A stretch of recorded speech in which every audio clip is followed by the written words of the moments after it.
So, siguro naman alam niyo na, kinakasana ng Iglesia ni Cristo isang malawakang rally para iparating ang kanilang pagtutol sa impeachment ni VP Sara. At alam niyo ba ang balita ko, abay hindi lang Iglesia ni Cristo ang sasapi rito. Meron pang iba't ibang mga simbahan ang sasapi dito at sigurado, ito na ngayon ang mga pinakamalaking pagtitipon na makikita natin sa ating kasaysayan. No? So anong ibig sabihin nito? Ano ang mangyayari sa mga kongresista na susuporta sa impeachment complaint laban kay Inday Sara Duterte? Well, bilang isang politiko, alam naman po natin kung gaano kaimportante ang suporta ng Iglesia ni Cristo, lalong-lalo na sa mga tumatakbong kongresista. Kasi alam niyo yung lamang ng kongresista sa distrito, kakaunti lang yan. At minsan, yung kaunting lamang na yan ay nakadepende dun sa numero ng mga miyembro ng Iglesia ni Cristo. Ngayon, magsasanib puwersa pang iba't ibang simbahan.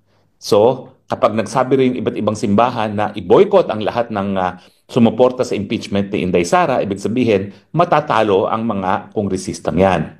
So, kung ikaw ay kongresista, kakasa ka pa ba sa impeachment? Ang problema, kinakailangan kasi kung gusto nilang i-fast track, pipirma sila sa isang impeachment resolution. So, pag sila ay nakapirma, markado na sila. Hindi lang sa iglesia, kundi yung iba pang mga simbahan na sasapi sa malawakang pagtutol sa pagtanggal kay BP Sara. Alam niyo itong pagtatanggal kay Inday Sara, matagal ang plano yan. Sa mulat-mula, alam nila na banta si Inday Sara. At ako na nga yung unang-una nagsabi na talagang pinaplano na nila yung impeachment complaint, di ba? And yet, yan po ay pinasinungalingan ng mga liderato ng Kamara de Representante. So anong lumalabas?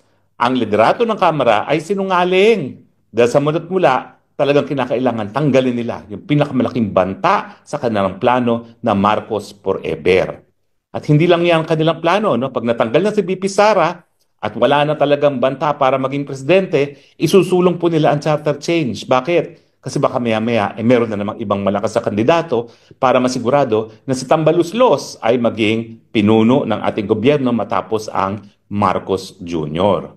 So yan po ang kanilang playbook. Kaya lang, nasira ang playbook nila. Dahil hindi nila akalain na Iglesia ni Cristo, na dati-rati naman talaga ay supporter ng mga Marcos, ay magpapatawag na malawakang rally na susuportahan si Vice President at tututulan ang pag-impeach kay BP Sara. Pero pansinin niyo po ha, ang sinasabi ng Iglesia ni Cristo, sinusuportahan nila yung panawagan ni BBM na wag i-impeach si Inday Sara. Well, siyempre, ang sabi nga, ang wika nga sa Ingles, they're calling the bluff of BBM. Siyempre, sinasabi niya, ayaw niya ma-impeach si Inday Sara. Pero tignan niyo naman, anong ginagawa ng Kamara de Representante? Anong ginagawa ng Speaker? Tuloy-tuloy. Naniniwala ba kayo na ang presidential insan, na Speaker of the House, ay susuway sa kagustuhan ng presidente? Kabahagi po yan ng mas malawakang plano. At kung hindi man kasama si PBBM, sigurado dyan, yan ang plano ng Lisa Araneta Marcos at ng Romualdez at nagpapakita na kung talagang totoong ayaw ma-impeach ni Presidente si BP Sara, ibig sabihin, naging inutil na ang presidente. Dahil nga ang suspetsya ng marami, wala sa tamang pag-iisip, ang nagpapatunang gobyerno ay talagang itong si Lisa Araneta Marcos at si Tambaluslos Martin Romualdez. So, dalawa lang po yan. Either, nag-good cop, bad cop lang sila, pero talagang plano nilang sirain ng tuluyan ang BP Sara Duterte, or talagang nawala na ng hawak sa kapangyarihan ng presidente at binabaliwala na siya ng kanyang may bahay at ng kanyang presidential insan. Ganun pa man, ayan na ang malaking hadlang. Sino ngayong mga kongresista ang isusugal ang kanilang political career para sa utos ng Tambaluslos na i-impeach si Inday Sara? Mas importante muna, magpatuloy sila sa kanilang buhay politika. At yan ang ibig sabihin, dapat manalo sila sa susunod na eleksyon. So ang prediction ko po, dahil dito sa malawakang pagtitipon na tinatawag ng Iglesia ni Cristo at iba pang mga simbahan, ay nako, matatakot po mga kongresista na pumirma dyan sa impeachment kahit magkano pang kwarta ang isupalpal mo sa kanilang mga mukha. Dahil above all else, bagamat mahilig sila sa pera, pagdating sa eleksyon, ang importante, magwagi muna sa eleksyon. Di ba? Kaya, ang tingin ko po, ang gagawin ngayon ng gobyerno, makikipag-negotiate sa iglesia na wag nang ituloy ang rally na yan. Kunwari, magbibigay ng concession, sige, hindi na namin i-impeach Inday Sara. Nako, pero wag po na kayong maniwala. Dahil kung nakita niyo yung bilyar strategy kay Estrada, biglang-bigla, wala nang butuhan, wala nang resolution, nagbiba botse na lang. At kapag nagbiba botse, hindi malalaman ng iglesia kung sino talaga ang bumoto para sa impeachment para hindi nila masuportahan. So yan ang iniisip ko na plan B nila. Viva voce at para hindi mapagdiskatahan ng Iglesia ni Cristo ang mga susuporta sa impeachment ni Inday Sara Duterte. Pero pag ginawa naman nila yan, na viva voce, ang gagawin lang ng iglesia, lahat ng mga nakaupo, ibo-boycott nila. At siguro, hindi lahat ng mga bumoto sa impeachment ay matatalo, pero karamihan nung may mga malalakas na kalaban ay matatalo. Dahil kapag sila ay nagdesisyon na lahat ng nagbiba botse, wag nang iboto, delikado talaga yung mga may laban sa kanilang mga distrito. Ilan lang naman yung mga walang laban talaga eh. Siguro pa wala pang 1/4 yung mga walang laban sa kanilang mga distrito dahil nga sa term limits. Yung mga dating gobernador, kinakailangan magkongresista, mga dating mayor, dapat magkongresista, at yung dating mga kongresista na third-termers, sila naman ay magiging gobernador at magmamayor. So, mabuti na lang po, nariyan ang ating mga simbahan at nagagalak din po ako na bagamat hindi pa sumasali ang simbahang Katolika, aba itong si Sok Villegas na nanawagan na rin, no? Na dapat talaga maabala sa sobrang pamumulitika at sa sobrang korupsyon sa gobyerno ngayon.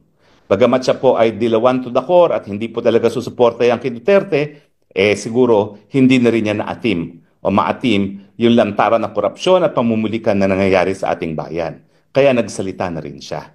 So hindi po ako magtataka kung marami rin sa ating mga Katoliko ang makipagsanib puwersa kasama ang Iglesia ni Cristo at iba pang mga simbahan. Kung hindi man ang institusyon ng simbahang Katolika ay sasapi, magkakaroon din yan ng parang panawagan sa mga Katoliko na makiisa na rin. Ang tanong, ang mapipigilan ba ay ang impeachment lang ni Inday Sara Duterte o ito ba ay magdudulot na ng People Power 3? Well, siguro naman kung talagang alam nilang bumasa ng kumbaga usaping politika, alam na ni Bongbong Marcos Jr. na malapit na ang katapusan. Kapag hindi niya tinanggal ang kanyang pinsan as speaker, pag hindi niya ipinigil ang lahat ng mga paninira sa Duterte, goodbye Marcos Jr. in the same way na nag-goodbye tayo kay Marcos Sr. Ang problema kasi sa kanila, minamaliit nila ang people power.